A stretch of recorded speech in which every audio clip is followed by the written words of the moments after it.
Pessoal, na aula de hoje eu vou mostrar para vocês como fazer o seu banco de dados performar melhor. Então eu vou mostrar para vocês o processo de instalação, processo de configuração, alguns arquivos importantes e como fazer o tunelamento ou tuning do seu banco de dados, porque às vezes o teu SQL está lento e tu não sabe fazer a configuração ideal para o teu SQL performar melhor, tá? Então não se esqueça, já deixa o like aí, compartilhe o vídeo. Se você quiser se tornar apoiador do canal, torne apoiador, me ajude a propagar mais conhecimentos para o maior número de pessoas, para o menor não, né? Para o maior número de pessoas possíveis, certo? Estou querendo chegar a 30 mil inscritos aqui no YouTube e bora lá. Pessoal, como eu falei na primeira aula, o PostgreSQL ele é totalmente gratuito, tá? Então tu pode acessar o postgresql.org e fazer o download da instalação. Claro que eu não vou mostrar para vocês como se faz o download, então é só entrar aqui, fazer o download, next, next, next, finish, ele vai estar disponível na porta 5432, certo? Mas o que eu quero mostrar para vocês é o seguinte, eu estou usando o Mac, CMD, eu estou usando o Mac, né? Então essa nomenclatura de pastas vai ter também no teu Windows ou no teu Linux, tá? Deixa eu ver se eu consigo aumentar a fonte do terminal. Basic, janela, cores, fonte. Será que eu tenho tamanho? Aqui, ó. Vou aumentar o tamanho para 18. Deu para ver? Vamos aumentar um pouquinho. Vamos botar mais maior com os outros. Vou botar aqui 24. Não tá aplicando, não? Só que eu tenho que fechar? Deixa eu ver. Nossa, agora ficou grande. Mas vai dar para vocês conseguirem enxergar. Então é o seguinte, pessoal. Deixa eu ver onde está instalado o meu Postgres, tá? Então eu vou dar um locate pghba.conf. Então, eu estou utilizando aqui o Postgres 12, tá?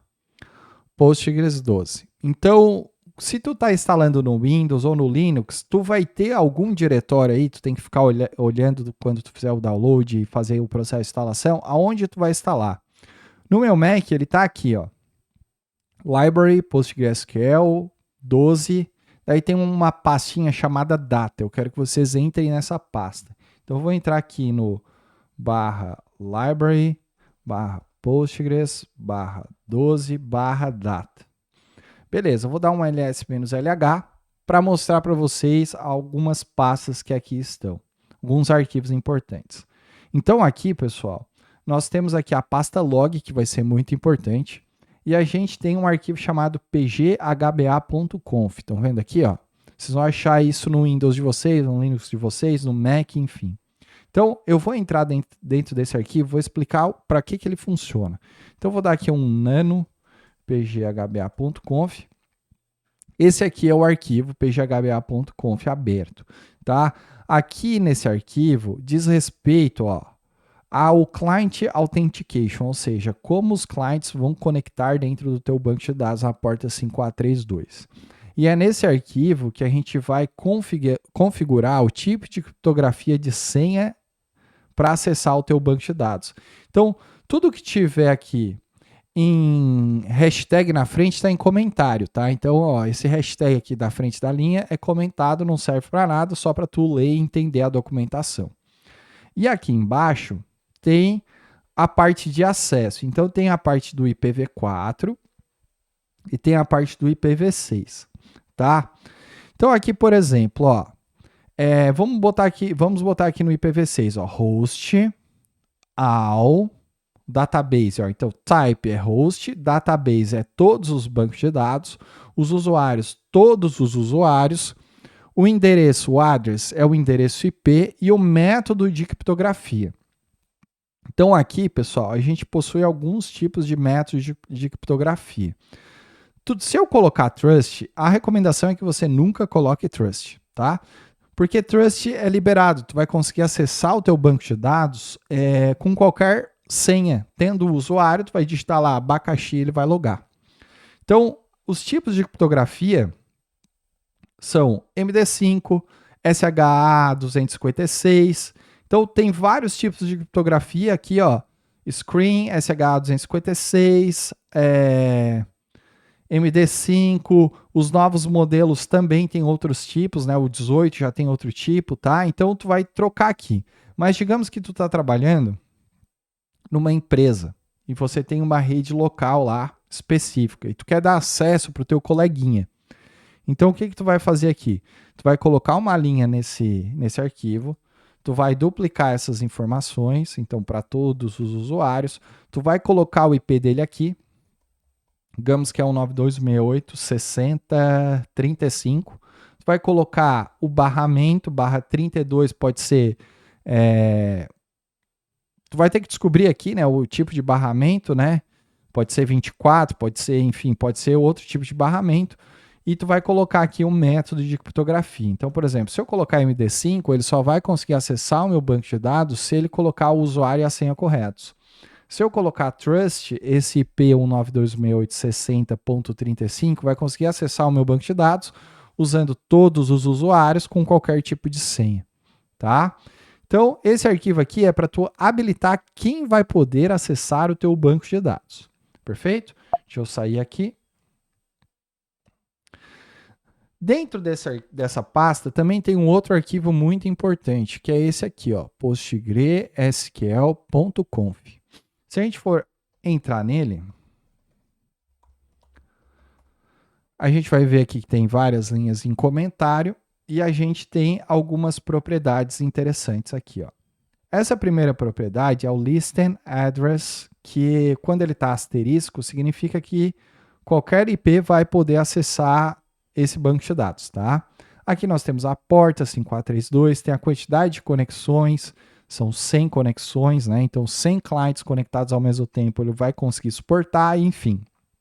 São configurações específicas para ter o banco de dados rodar da melhor maneira possível. O que eu quero dizer? Que quando tu instala o teu banco de dados, o teu Postgres, ele vem com configurações mínimas.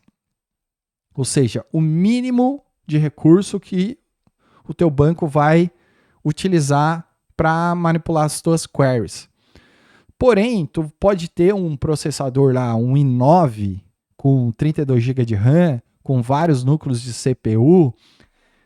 Por mais que tu tenha um computador muito foda, pelo perdão da palavra, né? Ele vai colocar as configurações mínimas, ou seja, a tua query não vai performar tanto quanto deveria. E essas configurações, elas podem ser modificadas. Então, a ideia aqui é que tu entre no pgtune, que é esse site aqui, pgtune.leopard.win.ua, tá? Eu vou colocar na descrição desse vídeo. Tu vai selecionar a versão do teu banco de dados. Então, estou usando o 12.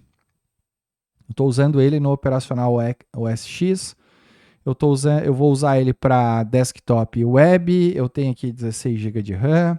Eu tenho o número de CPUs 9. Estou usando o SSD ou NVMe Storage.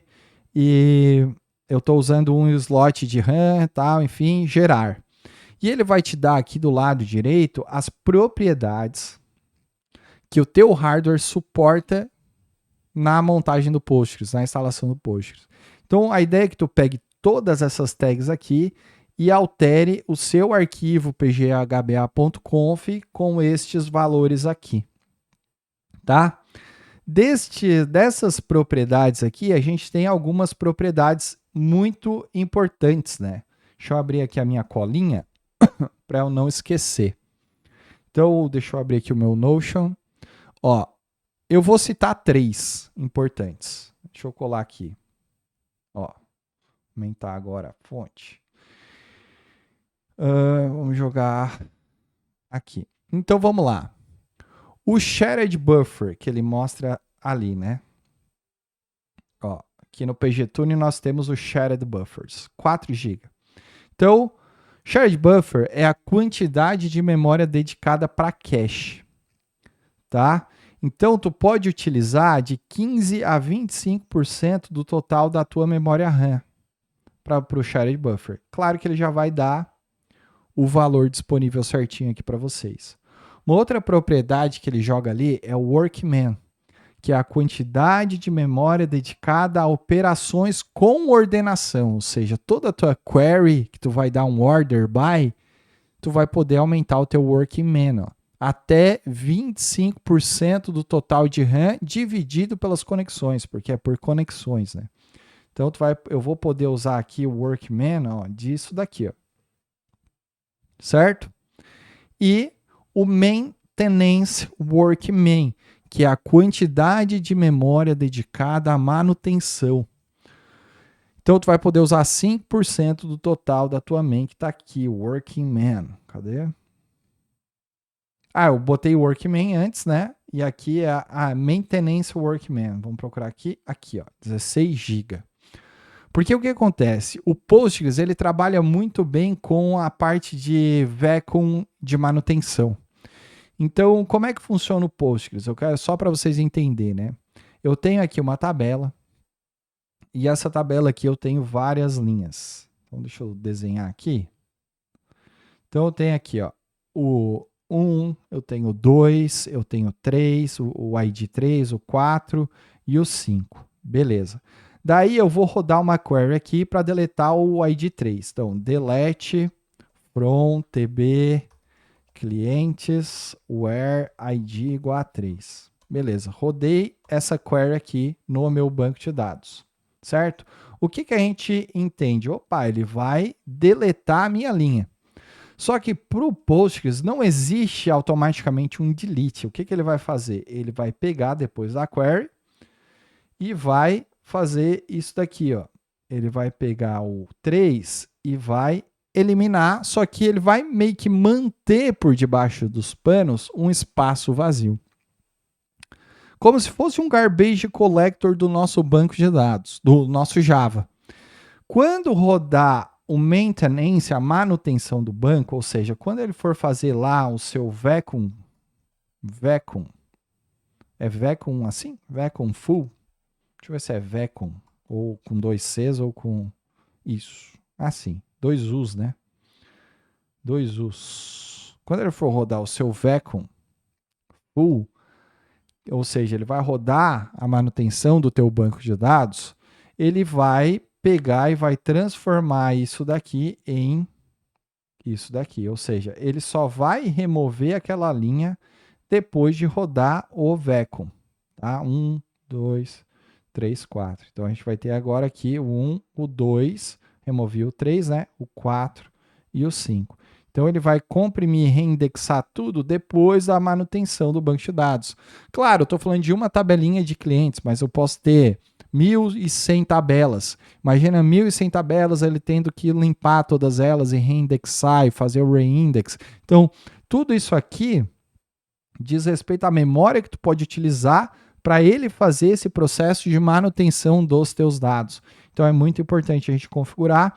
Então, desses atributos todos que ele gerou, esses, na minha opinião, são os 3 mais importantes que tem. Então, tu vai pegar cada tagzinha e seu valor e tu vai alterar nesse arquivo. Claro, faz um backup desse arquivo, porque se tu alterar qualquer coisa errada, o teu banco não vai subir. Perfeito? Depois que tu alterou, tu tem que reiniciar o serviço do banco de dados. Reiniciou o banco de dados, funcionou, ele está apto a funcionamento e a performar melhor. Beleza? Então, a aula de hoje foi sobre isso e agora a gente vai começar a estudar mesmo o SQL.